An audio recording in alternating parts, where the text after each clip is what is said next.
What's your relationship with goodness?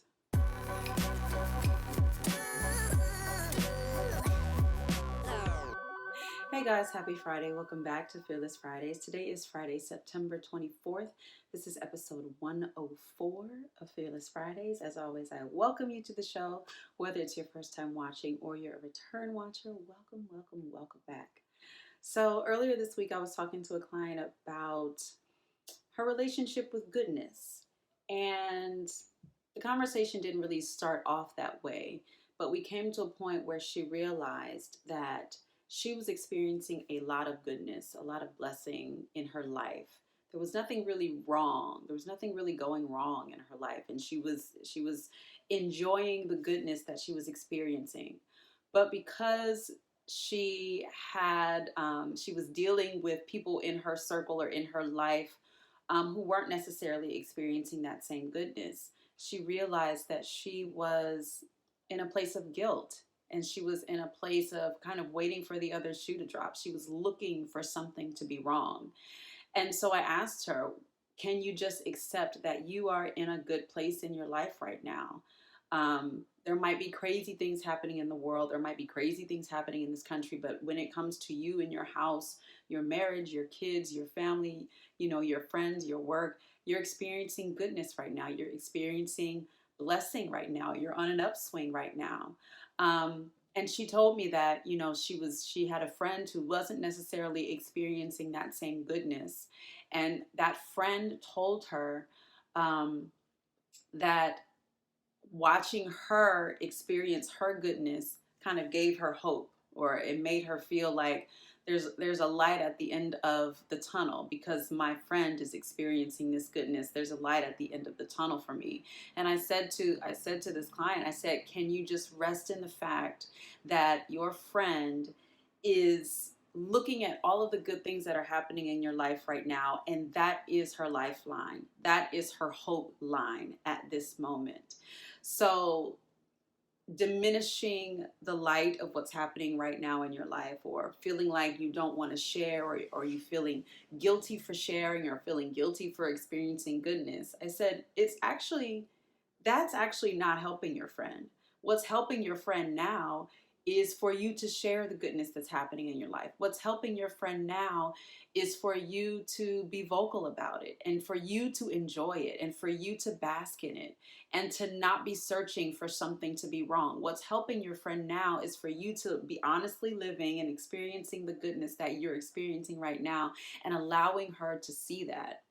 And so I'm wondering how many of us do that. How often do we look at our own lives and we say, "Wow, I'm being blessed right now. I'm in an upswing right now. Things are going great for me right now."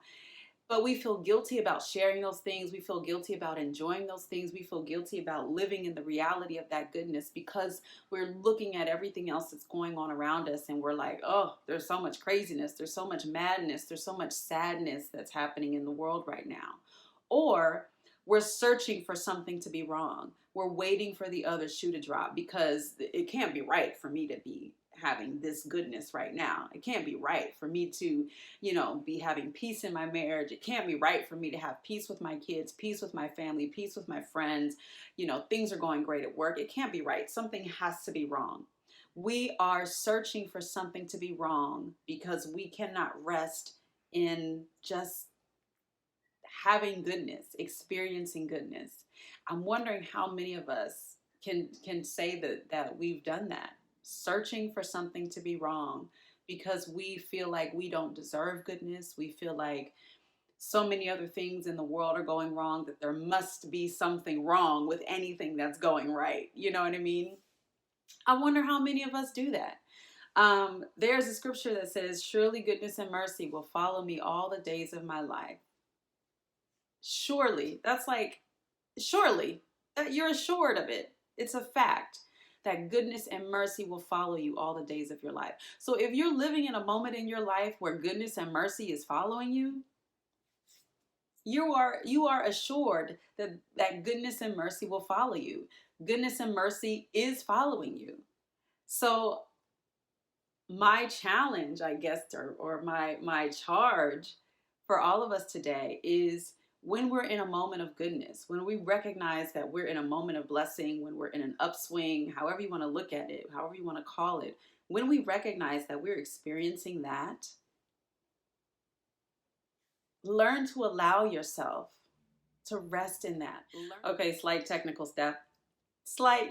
snafu, but we're back. What I was saying was learn to allow yourself to accept the goodness that you are experiencing in your life. Let yourself rest in it. Let yourself bask in it. Let yourself receive it. Allow yourself to accept it and receive it, and not look for the other shoe to drop, not look for something to be wrong, not create problems because you don't know how to rest in goodness. Learn to just accept it. Surely goodness and mercy will follow you all the days of your life, and I will dwell in the house of the Lord forever. That is the scripture. So rest assured that goodness is something that it's okay to rest in. Goodness is something that it's okay to accept. It's okay to receive. It's okay to expect. It is okay to expect goodness. And I know that word expect, expectation, people have a weird relationship with that word. People are like, oh, don't expect anything, or expect the worst and hope for the best and all this stuff. I'm not expecting the worst. I'm expecting goodness. I'm expecting grace. I'm expecting mercy. I'm expecting these things to rest on my life. So when I experience goodness, when goodness and mercy are following me, I'm gonna let them jokers follow me. Okay? I'm gonna let goodness and mercy follow me. And I'm gonna learn how to expect it, accept it, rest in it, enjoy it, bask in it, and tell others that they can have the same goodness, that it's okay for them to have the same goodness. And when others are going through times in their life where they're not experiencing goodness, or where they can't find the goodness, maybe give them a little bit of mine, and maybe that'll give them a little hope, give them a little light at the end of the tunnel. So that's what I want to share with you guys this week. It's okay to accept goodness. It's okay to expect goodness. It's okay to rest in goodness. It's okay to share your goodness with other people, because you never know who you are inspiring or encouraging or boosting by sharing the good that's happening in your life. The good that's happening in your life might be the light at the end of somebody else's tunnel. Woo, that's good. The goodness that's happening in your life could possibly be the light at the end of someone else's tunnel. So don't hide that light. Don't damp it down. Don't cover it over.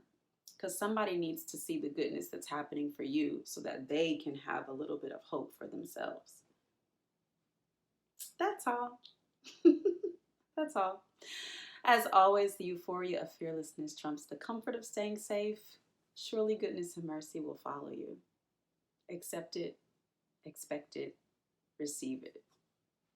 Share it. Happy Friday.